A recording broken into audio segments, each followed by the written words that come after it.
How to use Tome AI on mobile. Hello guys, welcome to our channel. Let's get started.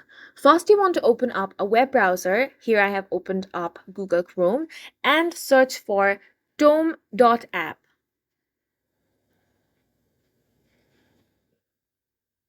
Once you have opened up tome.app on your device, then you will have to sign into your account.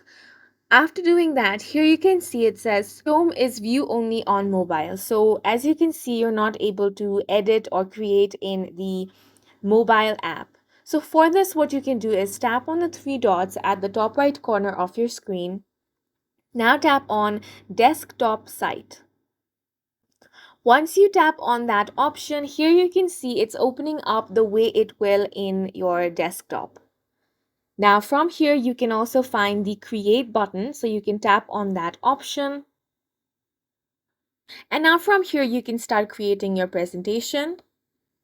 You can also tap on templates here to find different templates that you can use in your presentation. And that is how you can use Tome AI in your mobile. And that's it for this video. We hope you guys found it helpful. Please make sure to hit the like button and subscribe for more helpful tutorials.